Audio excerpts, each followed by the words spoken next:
See? Bye. Good afternoon. So welcome to this session. So I know this time is not the best, but thank you for coming, everybody. So it's my pleasure to introduce our two speakers for this issue. It's about climate change, olive oil production, and consumption. So climate change is a challenge for everything, not only for olive, basically for all the agriculture. So, and especially in the Mediterranean areas, which is one of the areas probably will be more affected by the rise of the temperature and the lack of the rainfall. Today, we have two outstanding speakers, so I perceive they are here. So, first, we have Juan Antonio Polo from the International Olive Oil Council, and then we have Juan de Dios Arche, sorry, from the National Research Council from Spain, from the Estación Experimental de Saidín. So I hope these two talks are draw your attention. It's a little bit different about the session you had before during this Congress, but it's very important because the climate change only not affect the product itself, also can affect the properties that we have in the olive oil that are related with health. So first, I want to welcome Juan Antonio Polo Palomino. He's engineer, an agronomic engineer, extensive background in different aspects of olive oil. So actually, he works in the Department of Elagiotechnia and Environmental in the Olive Oil Council. And in particular, is developing the strategic about the interaction between olive cultivation and climate change. So also, he's an expert on the carbon footprint. I think it's going to be a very, very important thing in the future. Also have experience in the private sector. So he will talk in Spanish, but you can ask him in English if you want, okay? So, well, when you want, Juan Antonio, the floor is for you. Thank you.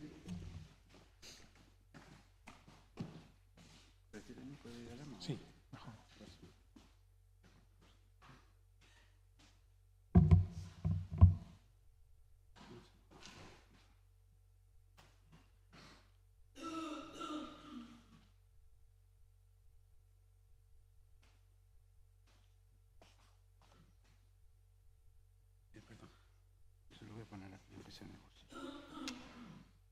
Sí.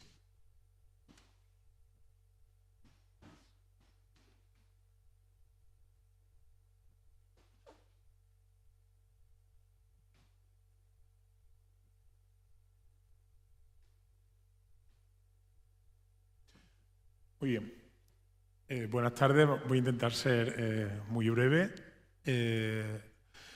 Yo vengo a intentar exponerles cuál es el desafío que tiene el olivar ante el cambio climático y que fundamentalmente, tal y como lo entendemos en el Consejo Olícola Internacional, es ser parte de la solución, no solo ser una víctima, sino ser parte de la solución. El Consejo Olícola Internacional es una institución pública, política, cuyos miembros son los estados soberanos de los países productores y consumidores de aceite de oliva. Se constituye en 1959 al amparo de Naciones Unidas como uno de los diferentes acuerdos marcos que los principales productos, los sectores de los principales productos alimentarios alcanzaron tras la Segunda Guerra Mundial. Tiene la sede permanente en Madrid y me gustaría destacar dos ideas.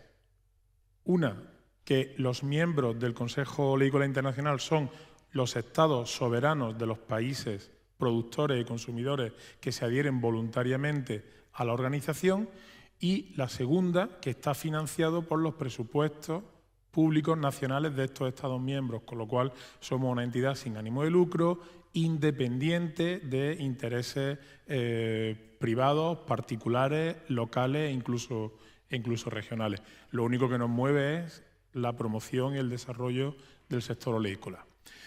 A día de hoy, el Consejo Oleícola Internacional está compuesto por 20 miembros, aunque realmente son 46 países, pero la Unión Europea computa como un único miembro.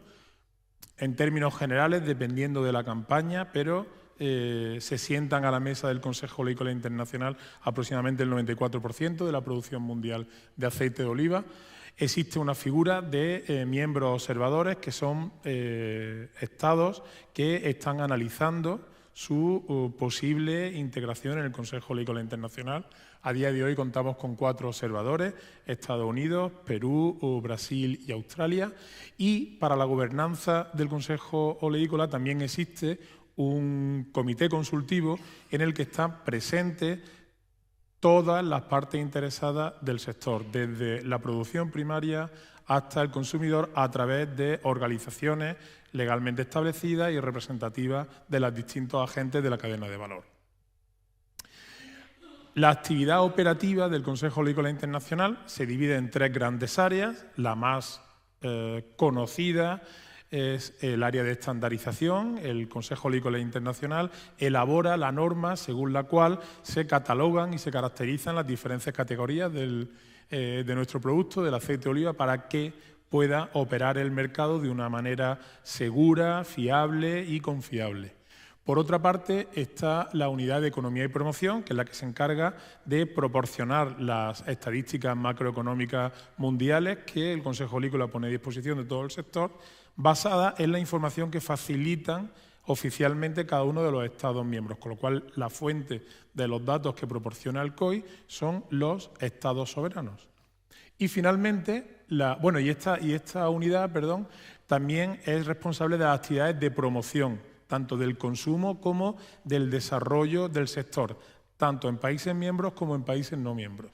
Y finalmente, la unidad a la que pertenezco yo, que es la unidad de olivicultura, heliotecnia y medio ambiente, cuyas actividades son fundamentalmente la promoción de la transferencia de conocimiento entre los distintos Estados miembros, el mantenimiento y la preservación del patrimonio genético del olivar a nivel mundial. Estamos conformando una red de bancos internacionales de germoplasma al amparo del artículo 15 del Tratado de Intercambio de Material Fitosanitario Internacional en FAO. Y lo que pretende esta red es que haya disponible material genético validado, seguro y sano a disposición de toda la comunidad internacional para que se genere una red neuronal de conocimiento y se pueda también preservar el patrimonio genético. Y una última línea de trabajo que hemos puesto en marcha el año pasado, que es la línea del cambio climático, para estudiar y para evaluar qué se puede hacer en la relación entre olivar y el cambio climático. En nuestra opinión, los 3 grandes desafíos a los que se enfrenta hoy en día el sector oleícola son, primero, promover y aumentar el consumo y el comercio de esta grasa a nivel mundial. El aceite de oliva ocupa el 2% de la cuota, no llega al 2%, de la cuota de las grasas vegetales que se consumen hoy en día en el mundo. Es decir, tenemos un gran potencial de crecimiento desde el punto de vista del sector. El segundo gran reto es que la sociedad, como llevan ustedes 3 días estudiando, conozca que las mejores calorías provenientes de una grasa vegetal que una persona puede consumir se las proporciona el aceite de oliva virgen y principalmente el virgen extra. Y el tercer gran reto, que es del que yo vengo a hablarle hoy, es que además la sociedad conozca que el olivar ejerce un servicio medioambiental a la humanidad, porque el olivar, como les voy a mostrar a continuación, supone un freno al incremento de concentración de dióxido de carbono en la atmósfera, con lo cual reduce el efecto del calentamiento global y los consecuentes efectos del cambio climático. Entiendo que todos que casi todo el auditorio estará familiarizado con el concepto de calentamiento global, pero básicamente el calentamiento global es el resultado de la disipación de energía que se produce cuando la radiación electromagnética proveniente del Sol atraviesa la atmósfera o por procesos y posteriormente por procesos de reflexión sigue disipando energía en el entorno de la biosfera. Esa disipación de energía se hace en forma de calor y está producida fundamentalmente por la concentración de gases de efecto invernadero en la biosfera. Pues bien, si analizamos qué ha pasado con esa concentración de gases desde aproximadamente mitad del siglo XIX, esto pasa muy rápido, lo que están viendo en este gráfico es la tasa de incremento interanual mes a mes. Mientras más en colores blancos están viendo cuando ha sido cero, en colores azules los años en los que ha sido negativa y en colores rosáceos y rojos cuando ha sido un incremento mensual interanual positivo. Pues estos datos los proporciona la NASA y pueden comprobar cómo a partir de la segunda parte del siglo pasado todos los círculos son rojos y cuando ahora proyectemos esta espiral en vertical verán cómo el incremento de la temperatura en el planeta coincide plenamente con la variación, con el incremento de la concentración de dióxido de carbono en la atmósfera, con lo cual el calentamiento global está provocado, es una evidencia, por el incremento de dióxido de carbono en la atmósfera. ¿Y esto qué tiene que ver con nosotros? Pues bueno, pues ese calentamiento global es el responsable de que haya vida en la biosfera. Si no existiera ese proceso de disipación de energía, en la biosfera no tendríamos temperaturas medias viables para la vida humana ni para la vida de los seres vivos.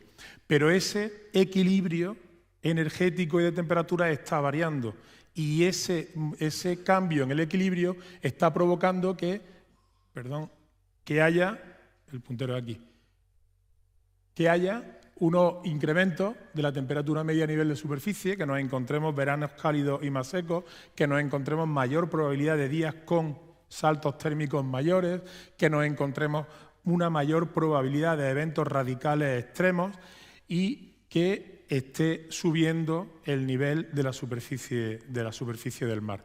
Esa fotografía, bueno, es una fotografía en la piscina de mi casa en el mes de agosto del año pasado, donde están viendo una hoja de un árbol, de un platanero de sombra, que ya había caído en el mes de agosto.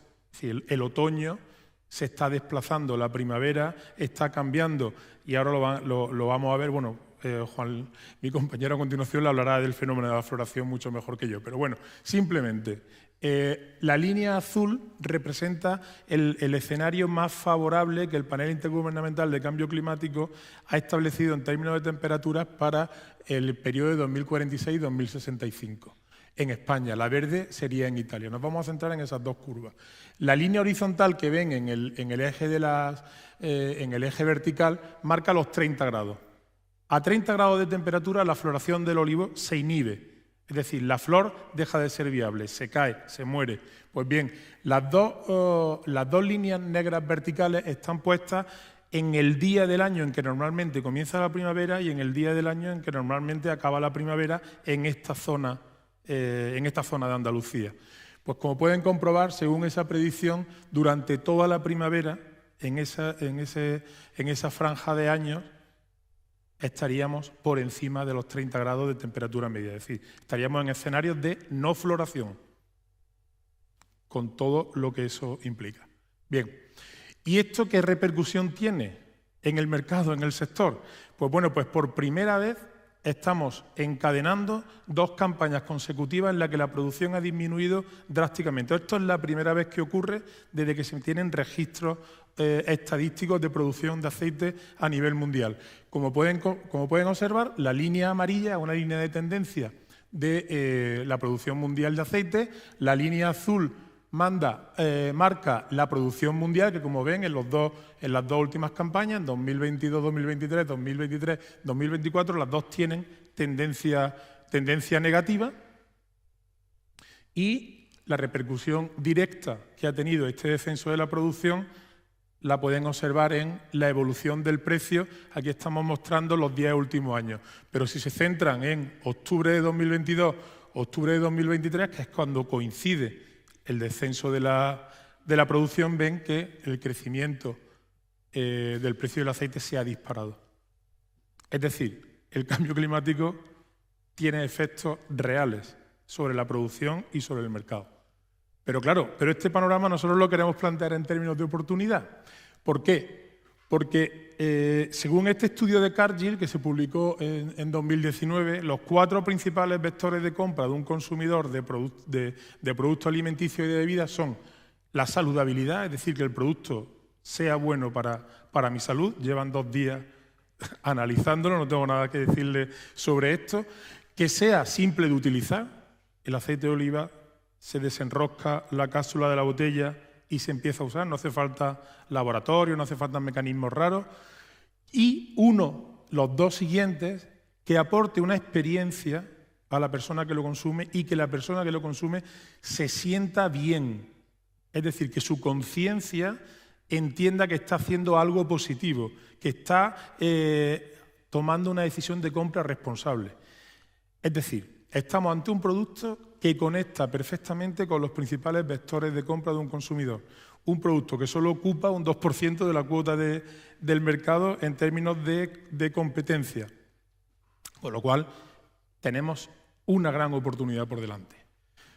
Porque hoy el problema que más le preocupa a la sociedad en el mundo, evidentemente estamos por desgracia viviendo episodios de guerra totalmente lamentables, pero si nos abstrayéramos de ese fenómeno, el principal problema que tiene la sociedad en la cabeza es el cambio climático. ¿Qué va a pasar con el clima? Pues bien, el olivar, entiéndanme la expresión, tenemos que dejar de verlo solamente como un cultivo.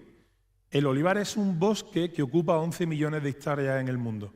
Y ese bosque, a diferencia de cualquier otro bosque en el mundo, es un bosque que está manejado a diario por el hombre.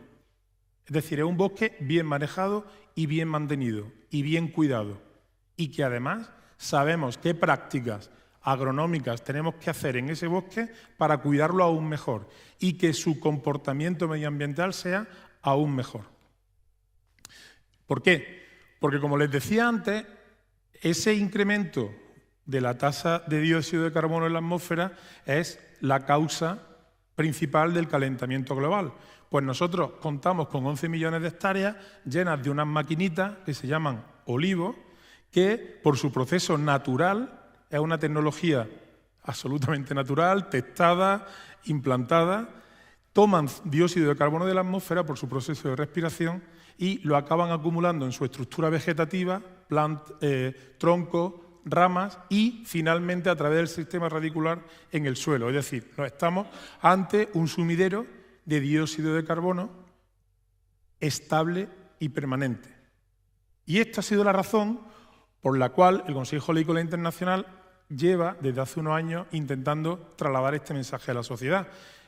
Hace 7 años elaboró el Consejo un estudio en el que calculó el potencial de absorción de la superficie de olivar en el mundo. No vamos a entrar en los detalles del estudio, si ustedes quieren, evidentemente, en las preguntas yo les respondo a lo que consideren oportuno. Se estimó una tasa potencial de 47 millones de hectáreas, que simplemente si las dividimos entre los 11 millones de hectáreas que había en ese momento, en ese año, pues obtenemos un número con un número gordo, si me permite la expresión, de que una hectárea de olivar almacena 4,5 hectáreas de dióxido de carbono al año. ¿Y qué son 4,5 hectáreas de dióxido de carbono, 4,5 toneladas de dióxido de carbono al año? Pues es el equivalente a lo que la OCDE define como la huella de carbono de una persona en el mundo. Es decir, si todo el mundo cultivara 1 hectárea de olivar, tendríamos emisiones neutras. Es decir, podemos trasladar ese tipo de mensajes a la sociedad. Planten ustedes olivos, que además de ganar dinero y de que sea una actividad económica interesante, pueden contribuir con el medio ambiente. Pero es que además, si eso lo trasladamos a nivel de producto, sabemos que en términos generales, en términos medios, 1 litro de aceite de oliva embotellado es capaz de absorber, La superficie de olivar necesaria para producir ese litro de aceite absorbe 10 kilos de dióxido de carbono a la atmósfera. Es decir, podemos trasladar al consumidor un compromiso de fidelidad para que juntos hagamos algo por el medio ambiente. Es decir, estamos tocando ese vector en el que le estábamos diciendo, le estamos dando una herramienta al consumidor para que su conciencia se sienta bien. Si compras aceite de oliva, estás haciendo algo bueno por el medio ambiente. Estás retirando 10 kilos de dióxido de carbono por cada botella. No me quiero extender mucho más. El Consejo Oleícola desde 2012 está trabajando en este tipo de cuestiones desde hace un año y ya de una manera mucho más estructurada y con una línea de trabajo concreta. Establecemos una serie de prioridades y las distinguimos entre mecanismos de adaptación al cambio climático y mecanismos de mitigación. A esta nueva realidad tenemos que aprender a cultivar, tenemos que aprender a manejar el cultivo en esta nueva situación ecosistémica, y ahí la investigación en mejora genética varietal es fundamental. Necesitamos encontrar variedades mejor adaptadas a estas nuevas situaciones climáticas. Necesitamos aprender a manejarnos en situaciones de riego, en situaciones de sequía o en situaciones de menos capacidad de agua, y para eso hay una estrategia que es el riego deficitario controlado que nos lo aplica. Pues bien, voy terminando. ¿Nuestra intención cuál es? Nuestra intención es que haya una manera homogénea y estandarizada de poder medir cuál es el balance de carbono de un olivar. Saber cuál es esa tasa de secuestro de carbono de manera fiable, solvente, apoyada en conocimientos científicos, y para eso comenzamos el año pasado con la celebración de ese workshop, al que asistieron más de 300 participantes de más de 30 países, y en el que sentaron las bases de lo que el COI va a hacer durante estos 2 años, que son básicamente esas 5 actividades. Hemos creado un grupo de expertos que nos asesore al Consejo sobre qué es lo que tenemos que hacer. Es nuestro comité de sabios, va a guiar nuestros pasos. Hemos puesto en marcha una licitación de una asistencia técnica para desarrollar una metodología específica para el olivar. Segundo, para desarrollar un software específico de código abierto para poder calcular ese balance de carbono en función de esa metodología. Y tercero, definir el algoritmo para que en función de las prácticas agronómicas que decidamos implementar mejoremos ese balance de carbono, para finalmente poder actuar o interactuar con el futuro mercado de créditos voluntarios de carbono que está ahora mismo en proceso de regulación. Y como conclusiones, 3 conclusiones muy rápidas, aunque haya 4 puntos, son 3. La primera, que estamos ante un cultivo que es resiliente al cambio climático. Es decir, sabemos que el cultivo se adapta bien a las nuevas circunstancias. Ustedes no son agricultores, pero en Andalucía, que es quizás el epicentro de la sequía tan severa que hemos sufrido en estos 2 últimos años, en el mes pasado, en una semana llovió aproximadamente la mitad de la necesidad de agua que tiene un olivo para un año, en una semana. Bueno, pues los olivos han resucitado. Además ocurrió en Semana Santa, quiero decir, parece que fue algo casi bíblico, ¿no? Es decir, el olivo responde perfectamente, es muy resiliente. Bien, pero es importante también, aunque ustedes no sean agricultores, que tengan conciencia de la importancia que es cuidar el suelo, porque el cuidado del suelo, la salud del suelo, es fundamental tanto para que el cultivo se desarrolla en condiciones óptimas, como para ahorrar también costes. Y si quieren después podemos hablar. Y finalmente decirles que el Consejo Oleícola ha tomado, permítanme la expresión, cartas en el asunto, en este ámbito. Entendemos que lo que se está regulando a nivel internacional es lesivo para los intereses del sector, y los miembros nos han instado a que hagamos propuestas, a que intentemos influir en los distintos desarrollos regulativos que están ahora mismo en marcha, tanto en la Unión Europea como en otras zonas del mundo, para que el servicio, el valor medioambiental que tiene el cultivo del olivo sea reconocido, sea valorado y además sea pagados y pueda en un futuro suponer una renta, un ingreso extra o un ingreso paralelo a la propia actividad para mantener una renta digna y que el olivar siga siendo un cultivo rentable en toda su superficie.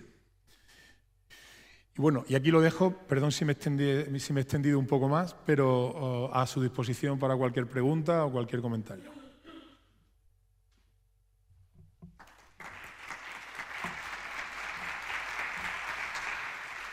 ¿Por allá?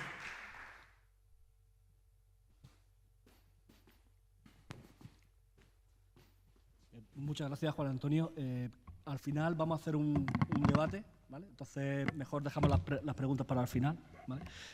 Gracias por la perspectiva. Creo que es muy, muy interesante y, como digo, al final podemos hablar con Juan Antonio para más detalles. Ahora es un placer. He visto que la mayoría somos españoles, por eso al final estoy cambiando al español. Pero bueno. Es Juan de Dios Alche Ramírez, no sabía muy bien cómo pronunciarlo, que es doctor en Ciencias Biológicas por la Universidad de Granada. Desde 2009 es investigador científico de la Estación Experimental de Zaidín, también en Granada, de la que es actualmente el vicedirector, ¿vale? Además es responsable del Grupo de Biología Reproductiva e Imagen Avanzada de Plantas desde 2012 y miembro de la Comisión Científica también de la Estación Experimental de Zaidín. Bueno, ha sido responsable científico del Servicio de Microscopía Confocal y Electrónica de Transmisión y jefe del Departamento de Bioquímica, Biología Celular y Molecular de Plantas. Y nos va a hablar también un poco hoy de los impactos del cambio climático en los diferentes aspectos de la biología de reproducción del olivo, que es una cuestión también central en estos efectos del cambio climático sobre la producción. Gracias, Juan Antonio. Un segundito, a ver si se ha quedado la presentación.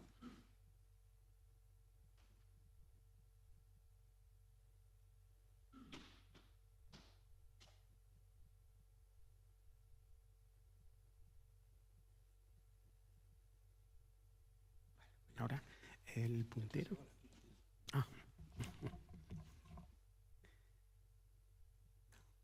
Bueno, pues buenas tardes. Les voy a dar la presentación en español. Yo creo que hay una mayoría de presentes que son hablantes de lengua hispana. La mayor parte de las diapositivas están en inglés, así que se puede hacer seguimiento en cualquier caso. Y vamos, si alguien tiene alguna pregunta, puedo contestarle en inglés, supongo. Bien, quiero empezar por darle las gracias al comité organizador, especialmente a Juan Bautista, que es compañero mío de grado, como os podéis imaginar, de toda la vida, y a pesar de eso, pues seguimos manteniendo una relación excelente, ¿no?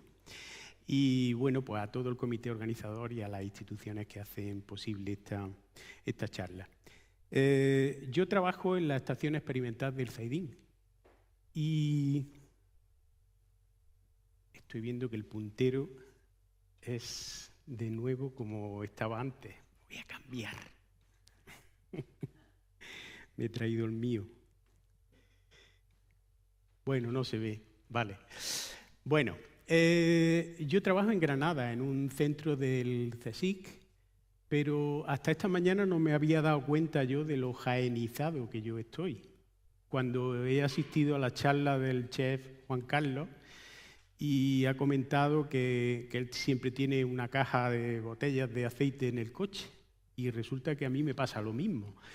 Y resulta que ese aceite además es de una estudiante predoctoral mía que es de Alcalá la Real y que en este auditorio pues ya he estado infinidad de veces. Entonces realmente me siento tremendamente identificado con la ciudad, con la provincia y obviamente pues con el tema de trabajo que tenemos aquí, que es el olivo.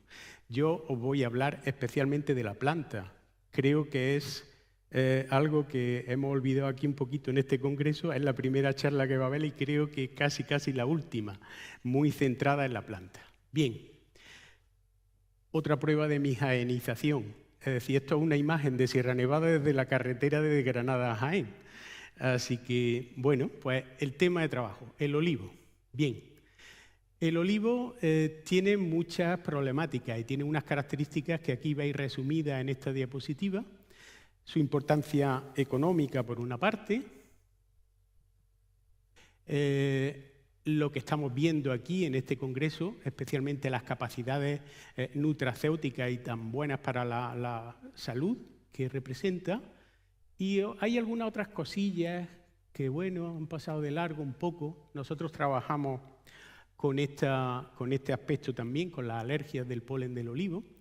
Y hay otra parte importante que es el sistema reproductivo de la planta, y es de lo que yo os voy a hablar especialmente, porque tiene una relevancia tremenda a nivel económico, a nivel de todo tipo. Y vamos de vuelta al colé. Este es el ciclo de vida de una planta superior. Me temo que es una planta de tabaco, no es de olivo, pero esto es algo genérico. Ocurre en todas las angiospermas, las plantas superiores. Las plantas tienen esta parte de aquí que todos conocéis, que es la flor, la angiosperma, las plantas superiores, y es donde se producen los gametos. Los gametos tienen gametos masculinos y gametos femeninos. Los gametos femeninos se desarrollan en el gineceo, es decir, internos, son tejidos internos de la planta, y los gametos masculinos, que son el grano de polen, se desarrollan en las anteras, como bien conocéis. Bueno, pues una vez que se producen los gametos, hay una parte muy importante que es donde quiero que enfoquéis vuestra atención, que es todo este proceso que veis aquí señalado en azul, en el que el grano de polen tiene que viajar, depositarse sobre el estigma, generar una estructura tremendamente curiosa, que es el tubo polínico, y llegar hasta el gametofito femenino y producir lo que se llama la doble fecundación. Esto es crítico. Es lo que se llama fase progámica.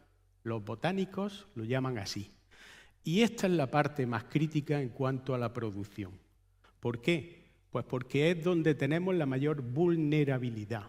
El grano de polen es una planta completa. Es microscópica, pero tiene toda la información genética capaz de regenerar una planta completa. Y tiene que producir esa fecundación. Y eso tiene que hacerlo estando libre en la atmósfera y produciendo esa estructura que es el tubo polínico, que puede crecer hasta 1000 veces o 2000 veces su tamaño.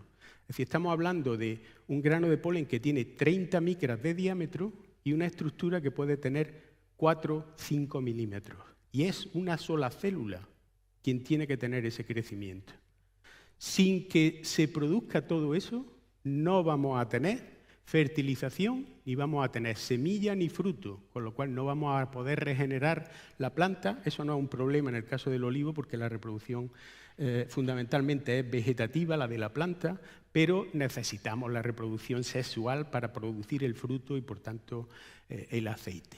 Bien, hay una serie de análisis que nos ha indicado, el compañero nos ha enseñado la curva en la que se ven las necesidades de temperatura y humedad y de características para las que se puede producir la floración.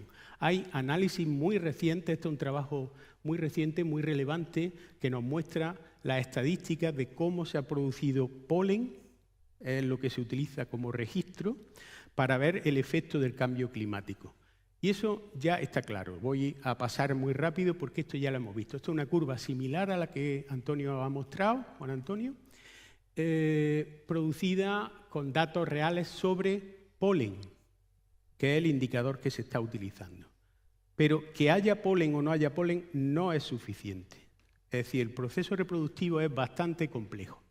El problema es que, si veis las curvas de tendencia, en casi todas las zonas que analiza este estudio, pues la tendencia es que la temperatura va a seguir subiendo muchísimo y eso casi va a imposibilitar la reproducción sexual del olivo. La floración en muchos casos y lo que vais a ver a continuación, que es la funcionalidad del polen y del sistema reproductivo de verdad.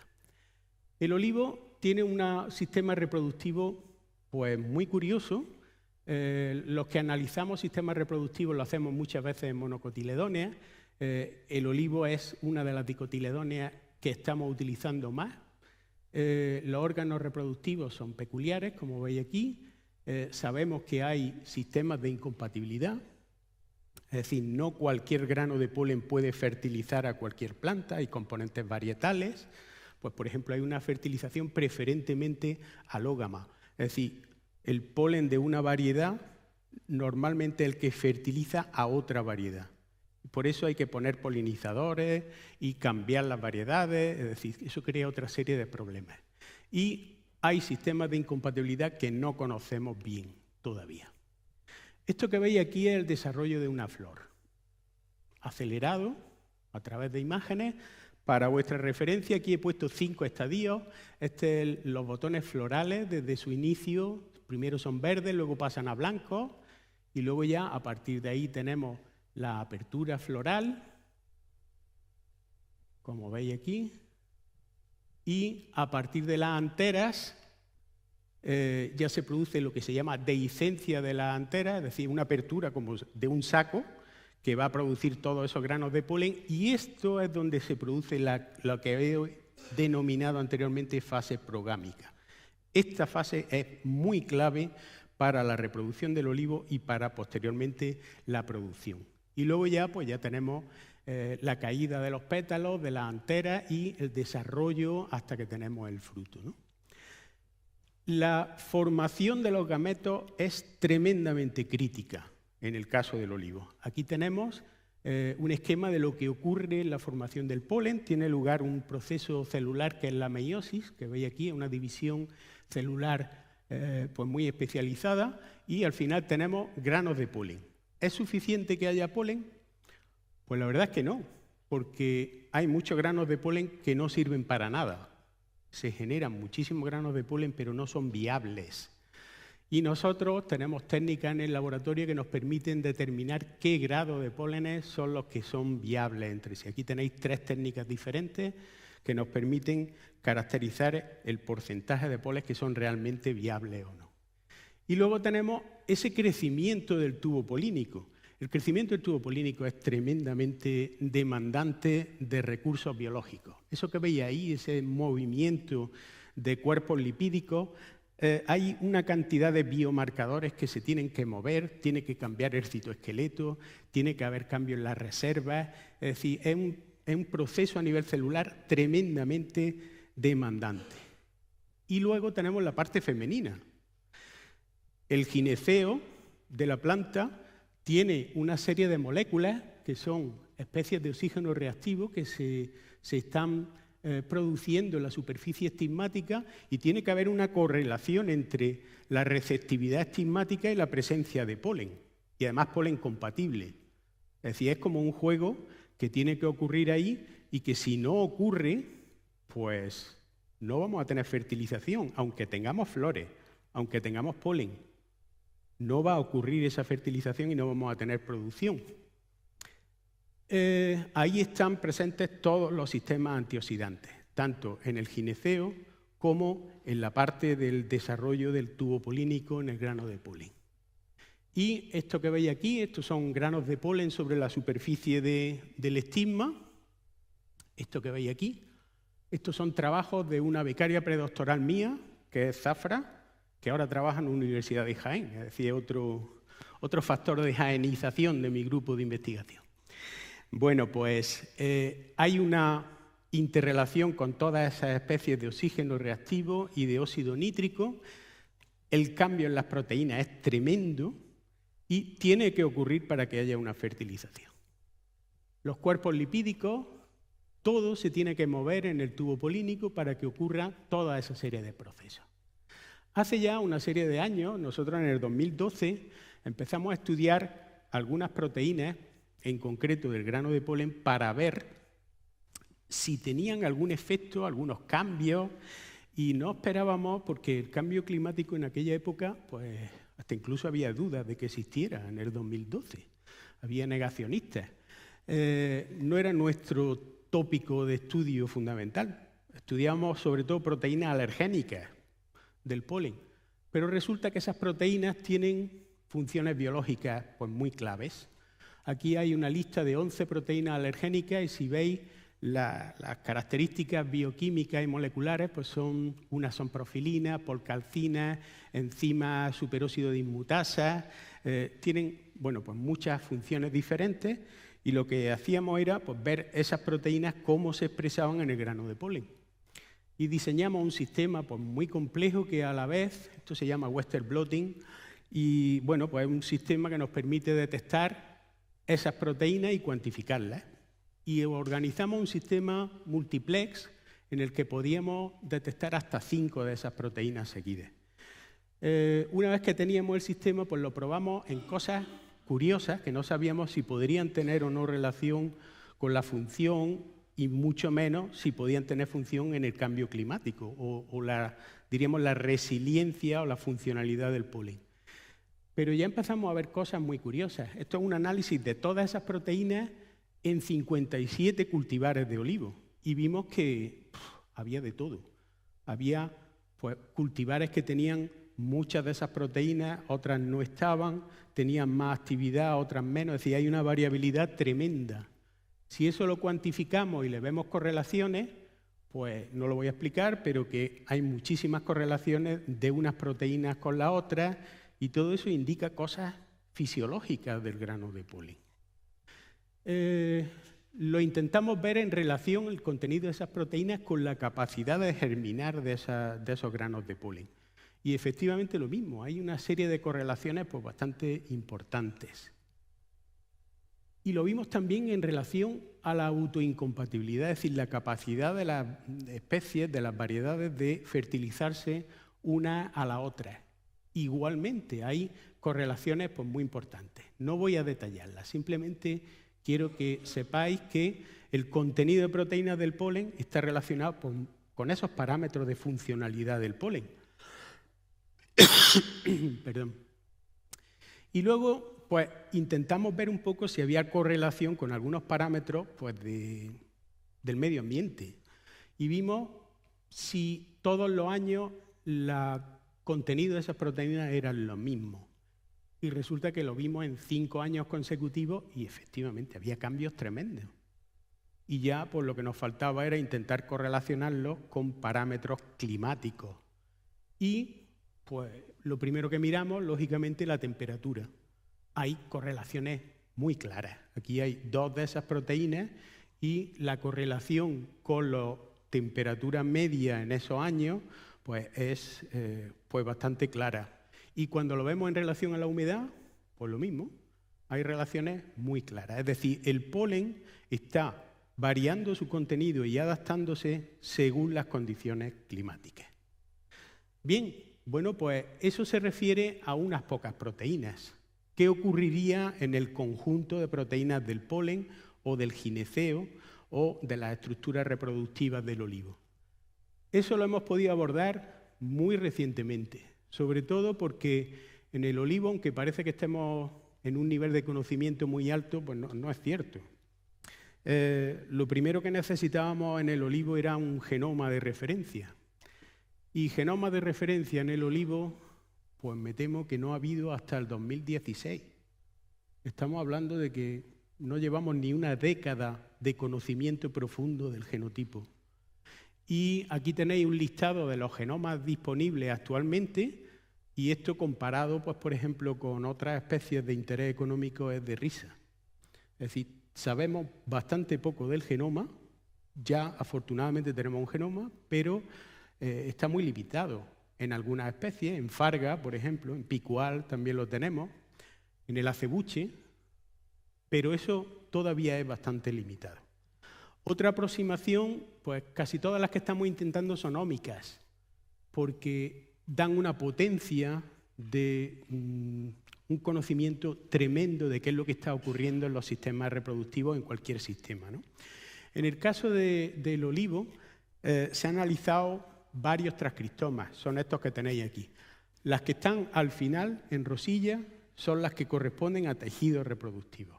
En mi grupo hemos conseguido hacer varios transcriptomas de polen, de gineceo, de polen germinado, con los tubos polínicos, y nos están aportando una cantidad de conocimiento tremendo. En la tabla de la derecha lo que tenéis son proteomas.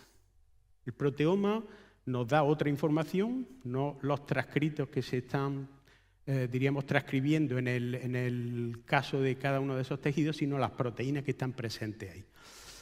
Hay un par de proteomas en el caso del olivo, y en el caso del polen, los 3 que hay ahí son de nuestro grupo. Pero es tremendo el conocimiento que nos está aportando todo eso, y lo que nos falta, primero tenemos que tener ese conocimiento básico y luego aplicarlo para ver qué ocurre en distintas condiciones ambientales y en distintos estreses. Metabolomas. Esta tabla de aquí a la izquierda. Pues hay varios metabolomas en el caso del olivo, pero ninguno de tejidos reproductivos. Epigenomas. Pues no sabemos qué ocurre. Y luego hay cosas curiosas. Nosotros hemos trabajado con el microbioma del polen. El microbioma del polen son microbios y otra serie de microorganismos que están asociados al polen y tienen una función muy clara en cuanto a la fecundación. Bueno, pues ya tenemos indicios sobre eso, y ayer se presentó una tesis en mi centro sobre las variaciones en el microbioma del suelo en referencia a una característica tremenda del cambio climático como es la salinización. Bueno, pues, ¿qué hacemos con todo ese conocimiento? Pues estamos intentando integrarlo. Lo primero, me gustó mucho la charla que nos dio ayer el profesor Basilis sobre integración con inteligencia artificial de los numerosos datos de diversas procedencias. Y realmente es lo que estamos haciendo nosotros. Lo primero que él proponía es algo que estamos haciendo en el olivo, que es crear bases de datos con funcionalidad. Y la primera que creamos es esta que aparece aquí, que se llama ReproLive. Es una base de datos de transcriptómica del olivo, de polen del olivo y de gineceo del olivo. Y bueno, pues esta que veis aquí tiene una serie de componentes y bueno, pues está publicada, tiene del orden de casi 100.000 visitas y realmente nos está aportando mucha información porque le hemos asociado pues, herramientas para analizar esos transcritos, para ver las rutas metabólicas que están implicadas, las interrelaciones entre moléculas, y ahora la hemos renovado con todos los datos de transcriptómica del olivo que hay. Y hemos generado otra nueva base de datos que se llama OliveAtlas. Tiene muchísima información y ya tiene, aparte de la transcriptómica, le hemos metido todos los datos de proteómica disponibles. Y podemos analizar pues, todos los niveles de transcritos, etc. ¿no? Tiene muchas herramientas, produce heatmaps, nos da muchísima orientación. Y básicamente eso es lo que estamos utilizando en distintos proyectos. Aquí tenéis 2 de los que estamos realizando ahora mismo. Uno de ellos de modificaciones posttraduccionales, que son cambios en las proteínas en respuesta al estrés oxidativo, que es lo que se produce durante el cambio climático generalmente, y uno de ellos está dedicado especialmente a salinidad. En todos estos proyectos estamos integrando la genómica con la transcriptómica y la proteómica, básicamente. Y ya tenemos datos, por ejemplo, en el caso de salinidad, de ionómica. Y a partir de eso utilizaremos inteligencia artificial para crear todas esas correlaciones y ver aspectos básicos. Casi voy a acabar con esta diapositiva en la que, vamos a ver, aquí intento sumarizar toda esta serie de datos que nosotros estamos obteniendo, que serían esta parte de aquí, es decir, estamos haciendo conocimiento básico con el uso de todas las ómicas y luego cómo podrían integrarse en el resto de estudios sobre cambio climático en el olivar y la propuesta de alternativas y de modulaciones a nivel biotecnológico, a nivel de incluso pues, de mercado o de otros aspectos como puedan ser las alergias, la asociación con otros cultivos, la microbiota, etcétera, etcétera. Es decir, esto es, diríamos, una hoja de ruta sobre cómo deberíamos abordar estos aspectos. Y eso es todo. Me extendí un poquillo. Perdón.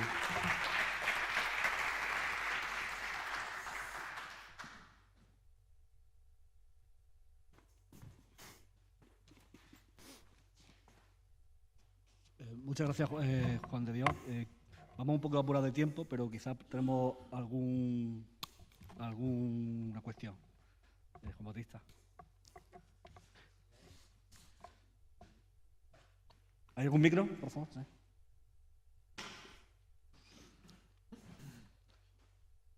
Estupendo.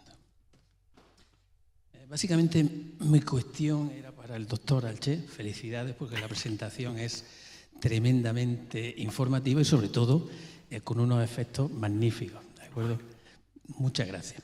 Pero concretamente la cuestión es la siguiente, es decir, una de las estrategias de lucha frente al cambio climático ahora mismo, sobre todo por alta temperatura y la sequía en el olivar, es la posibilidad de utilizar y caracterizar y utilizar nuevas variedades de olivo, de acuerdo, que tengan esa resiliencia frente al daño generado, de acuerdo, a nivel celular y que afecta obviamente al rendimiento, productividad, etcétera. Y se me ocurría preguntarle que dada la caracterización tan extensa que tienen ustedes del grano de polen, de acuerdo, de diferentes variedades, si se podría utilizar, de acuerdo, como elemento para seleccionar variedades de olivos resistentes, de acuerdo, a estos parámetros de cambio climático, ya que, por ejemplo, ahora las colecciones nucleares de variedades de olivos de los diferentes centros, de acuerdo, como el de Córdoba, etcétera, están adquiriendo ahora mucha relevancia con el potencial de utilización para discriminar y seleccionar ese tipo de variedades. En el caso del polen de olivo, si existe esa posibilidad, podría ser una herramienta pues tremendamente efectiva. Sí. Y nada más, muchas gracias. Pues claramente uno de los criterios, es decir, se está siguiendo, ese criterio es necesario para que haya fertilización. Es decir, una variedad con baja viabilidad en unas condiciones de cultivo en las que hay una cierta referencia a cambio climático, es decir, una cierta temperatura o lo que sea, si ese polen pierde la viabilidad, pues muy rápidamente no debería ser una variedad blanco para ese tipo de selecciones varietales.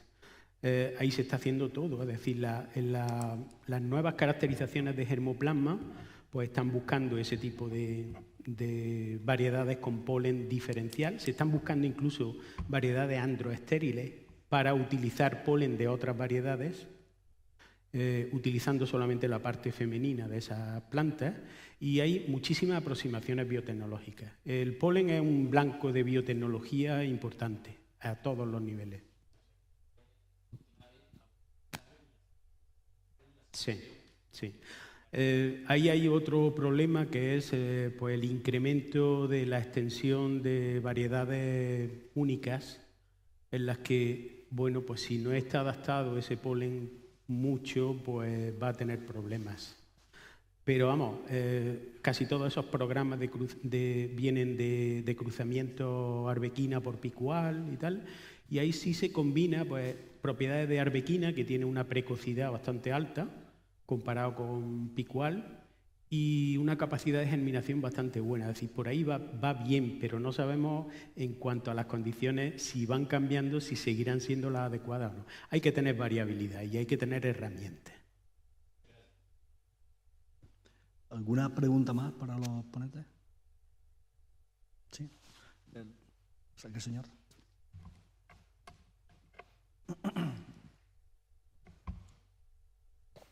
Me refiero a Juan Antonio, el primer ponente.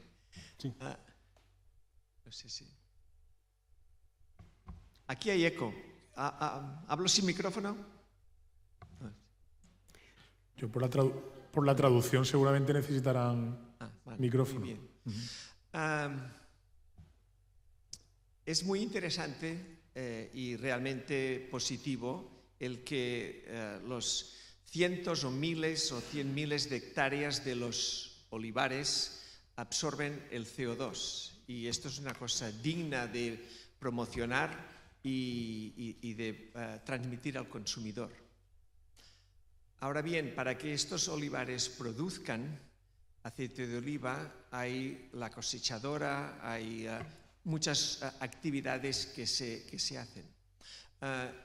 no es que lo tenga que tener de memoria lo que le voy a preguntar, pero me gustaría si pudiese tener información sobre el life cycle analysis o el análisis del ciclo de vida de los dos extremos en la producción de aceite de oliva, desde la manera tradicional o, digamos, la intensiva.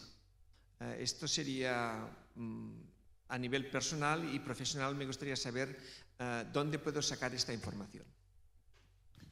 Sí, pues muy bien, muchas gracias. Es muy acertada la pregunta, porque he cometido un lapsus en no advertirlo. Esos son datos netos, es decir, cuando hablamos de 4,5 toneladas por hectárea, estamos hablando de un balance neto, considerando tanto las absorciones, el potencial de absorción, como las emisiones asociadas a las distintas operaciones agronómicas y teniendo en cuenta también los insumos que se incorporan en las distintas operaciones agronómicas.